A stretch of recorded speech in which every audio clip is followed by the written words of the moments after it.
मुअज़्ज़िज़ नाज़रीन अस्सलामु अलैकुम। नाज़रीन, अफ्रीका की सरजमीन के नीचे सोना और कुदरती ज़खायर मौजूद हैं, लेकिन ज़मीन के ऊपर गुर्बत और मौत का राज है। ऐसा मुल्क जो 200 अरब डॉलर से भी ज़्यादा सोने के ज़खायर रखता है, लेकिन पीने को साफ पानी मुयस्सर नहीं। जी हाँ, आज हम सैर करने जा रहे हैं अफ्रीका के मुस्लिम मुल्क सूडान की। नाजरीन, सूडान की ज़मीन के नीचे मौजूद सोना और कुदरती ज़खायर आज वहाँ के लोगों के लिए मौत की वजह बन रहे हैं। 2000 से ज़्यादा लोगों को एक ही दिन शहीद कर दिया गया। गजा जैसी सूरत हाल पैदा की गई है, लेकिन हैरानी की बात यह है कि इसके पीछे कौन सा मुस्लिम मुल्क शामिल है। मिस्र की तरह ये मुल्क भी कदीम तारीख रखता है। इस मुल्क में कौन सा ऐसा शहर है जिसके बारे में कहा जाता है कि हज़रत सुलेमान अलैहिस्सलाम जिन्नात को कैद किया करते थे। इसके अलावा यहाँ के लोगों की ज़िंदगी कैसी है और कौन से तारीखी मुकामात मौजूद हैं, ये सब कुछ जानेंगे आज की इस वीडियो में। तो चलें अब निकलते हैं सूडान के एक शानदार तारीखी सफ़र पर। इस मुल्क का ऑफिशियल नाम रिपब्लिक ऑफ सूडान है। ये शुमाली अफ्रीका का एक मुस्लिम कंट्री है जहां 5 करोड़ के करीब लोग आबाद हैं और आबादी के लिहाज से ये दुनिया के 29वें नंबर पर आता है। सूडान का कुल रकबा 18,86,000 मुरब्बा किलोमीटर है, जो रकबे के लिहाज से दुनिया के 16वें नंबर पर आता है, जबकि ये अफ्रीका का तीसरा बड़ा कंट्री है। सूडान का बॉर्डर मिस्र, Libya, Chad, central African Republic, south Sudan, Ethiopia और एरिट्रिया से जा लगता है। इसके अलावा बहर अहमर की साहली पट्टी भी वाक़या है, जो इस मुल्क की जुग्राफियाई अहमियत में मज़ीद इजाफे का बाइस बनती है।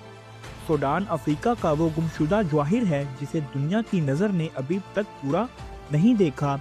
ये मुल्क अपने दामन में कदीम तारीख, सकाफत और कुदरती हुस्न को समोए हुए है। 9 जुलाई 2011 से पहले साउथ सूडान भी इस मुल्क का हिस्सा था, जिसे आलमी ताकतों के जरिए अलग कर दिया गया। हालिया तारीख में बनने वाला सबसे नया मुल्क साउथ सूडान है। सूडान के लोग गुर्बत में ज़िंदगी गुजारते हैं और इस मुल्क की जीडीपी 50 बिलियन डॉलर है और यहाँ के लोगों की सालाना आमदनी सिर्फ $712 है, जो कि इंतहाई कम है। इसे अफ्रीका का अरब मुल्क भी कहा जाता है क्योंकि यहाँ के लोग अरबी ज़ुबान बोलते हैं। इसके अलावा इंग्लिश ज़ुबान भी बोली जाती है। सूडान में 95% मुस्लिम रहते हैं, जबकि 3% मसीही और बाकी दूसरे मजहब के लोग आबाद हैं और ज़्यादातर मुस्लिम का ताल्लुक सुन्नी मसलक से है। सूडान में इस्तेमाल होने वाली करेंसी सूडानी पाउंड है, जो एक पाकिस्तानी रुपए के बदले 2 सूडानी पाउंड मिलते हैं। सूडान का 60% रकबा ज़राई पैदावार के काबिल है, जहां कपास, खजूर और ज्वार की काश्तकारी की जाती है। 80% लोगों का रोजगार उसी शोबे से वाबस्ता है। दोस्तों, क्या आप जानते हैं कि सूडान के दारफ और सूबे में रहने वाले बच्चे सबसे ज़्यादा हाफिज़ कुरान बनते हैं और ये उनकी सिकाफत का भी हिस्सा है। हर घर में एक हाफिज़ कुरान आपको ज़रूर मिलेगा। सूडान का दारुल हुकूमत खार्टूम सिटी है और ये मुल्क का सबसे ज़्यादा आबादी वाला शहर है। ये शहर दरियाए नील के किनारे पर वाक़या है, लेकिन हैरत की बात यह है कि यहाँ 2 दरियाओं, जिनमें सफ़ेद नील और नीले नील का संगम होता है, लेकिन ये दोनों दरिया मिलने के बाद भी कई कई किलोमीटर तक अलग अलग नज़र आते हैं, क्योंकि इसके पानी का रंग और कसाफत मुख्तलिफ रहती है। दोस्तों, दरियाए नील दुनिया का सबसे लंबा दरिया है, जिसकी लंबाई 6,650 किलोमीटर है। कुछ लोगों का कहना है कि अमेज़न का दरिया दुनिया का सबसे लंबा दरिया है, लेकिन बहुत से लोग इस पर इत्तेफाक नहीं करते। सूडान अरब लीग का भी हिस्सा है। सूडान की तारीख बहुत कदीम है।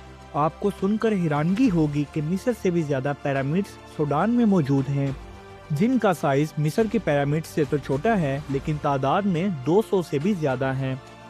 आप यहाँ से भी अंदाज़ा लगा सकते हैं कि ये मुल्क कितना कदीम है, कि यह खित्ता कुदरती ज़ाहिर से माला माल है। मतलब इस सरजमीन के नीचे सोना और कुदरती ज़खायर मौजूद हैं, लेकिन ज़मीन के ऊपर गुर्बत और मौत का राज है। आज ये सोना और कुदरती ज़खायर उन लोगों के लिए मौत की वजह बन रहे हैं। सूडान के लोगों के लिए गजा जैसी सूरत हाल है। एक ही दिन में 2000 से ज़्यादा मुसलमानों को शहीद कर दिया गया है और ये दिल खराश वाक़या अल-फशर शहर में पेश आया है। لیکن حیرانی کی بات یہ ہے کہ شہید کرنے والے بھی مسلمان ہی تھے اور یہاں تک کہ ایک مسلم ملک بھی اس میں شامل ہے۔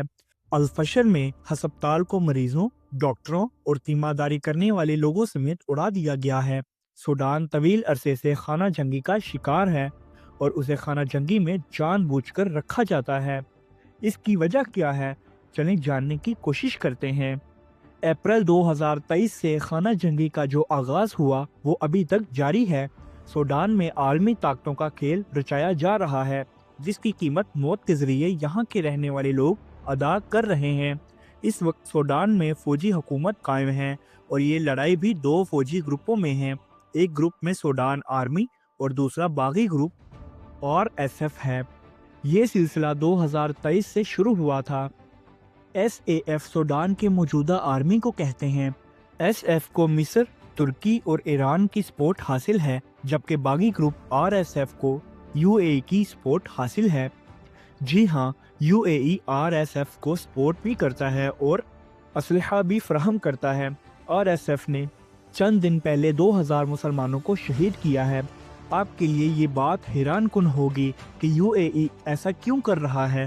متحدہ عرب امارات کو سوڈان سے ایسا کیا مفاد ہے؟ اس کی پہلی وجہ یہ ہے کہ متحدہ عرب امارات سوڈان کی بندرگاہوں پر کنٹرول کرنا چاہتا ہے اور اس کنٹرول کے بعد بآسانی سونا نکال کر اپنے ملک میں لے کر جانا چاہتا ہے۔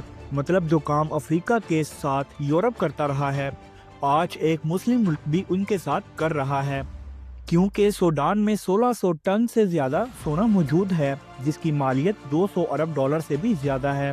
متحدہ عرب امارات میں جو آپ کو سونے کی بڑی بڑی مارکیٹیں اور سوق نظر آتے ہیں، ان کی چمک کے پیچھے کسی حد تک سوڈان کے مسلم لوگوں کا خون بھی شامل ہے۔ اس کے علاوہ زراعت پر بھی ان کی نظر ہے، جس کے لیے متحدہ عرب امارات کی جنان انویسٹمنٹ کمپنی اور بہت سی دوسری کمپنیز بھی کام کر رہی ہیں۔ متحدہ عرب امارات کی گورنمنٹ نے سوڈان کی گورنمنٹ سے اس منصوبے پر بات کی تھی، لیکن سوڈان نے انکار کر دیا، جس کے بعد RSF جیسی تنظیم کے ذریعے اب سوڈان میں خون ریزی کروائی جا رہی ہے۔ مطلب انسان کی کوئی قیمت نہیں، پیسوں کی خاطر مسلمان کا گلا کاٹنے کو بھی تیار ہے۔ ایک ایک کر کے RSF مختلف شہروں پر قبضہ کرتا جا رہا ہے، جس میں RSF الفشر شہر میں قبضہ کر چکے ہیں۔ اسی وجہ سے آج یہ قدرتی ذخائر سونا اور زراعت وہاں کے لوگوں کے لیے موت کی وجہ بن رہے ہیں۔ آج سوڈان کے لوگ غربت کی زندگی گزار رہے ہیں، یہاں تک کہ پینے کے لیے صاف پانی بھی موجود نہیں ہے۔ مطلب جن کی زمین کے نیچے سونا ہے اس سے صاف پانی بھی میسر نہیں۔ اس وقت سوڈان کے army chief general Abdel Fattah al-Burhan ہیں، جبکہ باغی گروپ RSF کے کمانڈر محمد حمدان داغلو ہیں، جو اس وقت دونوں آمنے سامنے ہیں اور عالمی طاقتیں تماشا دیکھ رہی ہیں۔ یونائٹڈ نیشن نے بھی اس بات کو اٹھایا گیا ہے اور وہاں بھی سوڈان کے نمائندے نے ابوظہبی کو اس کا ذمہ دار ٹھہرایا ہے، اور یہ الجزیرہ کی رپورٹ ہے۔ اس کے علاوہ بہت سے انویسٹیگیشن جرنلسٹ نے رپورٹ جاری کی ہے کہ متحدہ عرب امارات کا RSF کو سپورٹ کرنے میں مکمل ہاتھ ہے۔ چلیں اب آپ کو دکھاتے ہیں کہ ملک کیسا ہے اور کون سی تاریخی مقامات موجود ہیں۔ خانہ جنگی کی وجہ سے وزٹرز بہت کم جاتے ہیں۔ خرطوم شہر میں انٹرنیشنل ایئرپورٹ موجود ہے، جو شہر کے وسط میں سفید اور نیلے دریائے نیل کے درمیان میں بنایا گیا ہے۔ پورے سوڈان کی نسبت یہ شہر سب سے زیادہ ڈیولپڈ ہے اور اونچی عمارتیں بھی موجود ہیں۔ اس شہر میں بڑی تعداد میں مساجد بھی بنائی گئی ہیں، جن میں الکبیر مسجد سب سے زیادہ فیمس ہے۔ اس مسجد کو بہت الگ قسم کے آرکیٹیکچر سے تعمیر کیا گیا ہے۔ اس کے علاوہ نجومی مسجد، مسجد الشہید اور خلیفہ ہاؤس مسجد بھی شامل ہیں۔ خرطوم شہر کی بنیاد 1821 میں رکھی گئی تھی۔ یہ شہر مہدی طریق کا مرکز بھی رہا ہے۔ سوڈان کا نیشنل میوزیم بھی اسی شہر میں موجود ہے۔ ملک کا لٹریسی ریٹ 60% کے قریب ہے۔ سوڈان کی سب سے قدیم یونیورسٹی خرطوم یونیورسٹی ہے۔ دریائے نیل اس شہر کی خوبصورتی کو 4 چاند لگا دیتا ہے، خاص طور پر جہاں سفید اور نیلا نائل ریور آ کر آپس میں ملتے ہیں۔ لوگ اس جگہ کشتی میں بیٹھ کر خوبصورت نظاروں کا مزہ بھی لیتے ہیں، جیسا کہ آپ دیکھ سکتے ہیں کہ دونوں پانی الگ الگ نظر آ رہے ہیں اور ان کا آپس میں مکس نہ ہونا اللہ کی قدرت ہے۔ اس شہر میں گرمی بھی بہت زیادہ پڑتی ہے۔ اس شہر کی کافی بہت زیادہ مزیدار ہوتی ہے۔ اکثر سٹالز سڑک کے کنارے آپ کو نظر آئیں گے۔ इस शहर में बड़ी तादाद में बाजार भी मौजूद हैं। शहर में सोने की मार्केट भी बनाई गई हैं, जहां से सोने की ज्वेलरी बाकी ममालिक की निस्बत बहुत सस्ती मिलती है। सूडानी खाने भी बहुत मज़ेदार होते हैं। ज़्यादातर यहाँ के लोग बीफ और चिकन खाना पसंद करते हैं। चलें आपको यहाँ से लेकर चलते हैं पोर्ट ऑफ सूडान, जो इस मुल्क का सबसे अहम शहर है, क्योंकि ये शहर बहरे अहमर के किनारे वाक़या है और दुनिया के बहुत से ममालिक इस पर नज़र रखे हुए हैं, क्योंकि बहरे अहमर दुनिया का अहम तजारती रास्ता है। इस शहर से समुंदर का नज़ारा बहुत खूबसूरत लगता है। यहाँ के लोग ज़्यादातर मछलियाँ पकड़ने का कारोबार करते हैं। अरब कल्चर भी आपको इस शहर में सबसे ज़्यादा नज़र आएगा। इसकी वजह यह है कि सऊदी अरब के शहर जद्दा से पोर्ट ऑफ सूडान का समुद्री फासला सिर्फ 288 किलोमीटर है। चलें अब आपको यहाँ से लेकर चलते हैं सूडान के कदीम शहर स्वाकीन में। ये शहर भी बहरे अहमर के किनारे पर वाक़या है। कहा जाता है कि ये शहर हज़रत सुलेमान अलैहिस्सलाम के दौर का है और यहाँ हज़रत सुलेमान अलैहिस्सलाम अपने जिन्नात को भी कैद किया करते थे। इस शहर में बहुत से ऐसे पत्थर हैं जिनको समुंदर की तह से निकाल कर रखा गया है। स्वाकीन शहर में दुनिया की सबसे अहम पोर्ट भी मौजूद है, लेकिन इस पोर्ट को मुकम्मल तौर पर बंद कर दिया गया है। एक ज़माने में ये भी सल्तनत उस्मानिया का हिस्सा था। आज भी इसके आसार आपको नज़र आएंगे। इसके अलावा नाका सिटी भी बहुत कदीम तारीख पेश करता है। इस शहर को UNESCO world of heritage site में भी शामिल किया गया है। अल्लाह ताला पूरी दुनिया के मुसलमानों की हिफाजत फरमाए, आमीन। दोस्तों, ये थी हमारी आज की इन्फॉर्मेटिव और दिलचस्प वीडियो। आपको वीडियो कैसी लगी कमेंट में ज़रूर बताइएगा और नए आने वाले दोस्तों से गुजारिश है कि हमारे चैनल को सब्सक्राइब और लाइक ज़रूर कीजिएगा। अगली वीडियो तक अल्लाह निगहबान।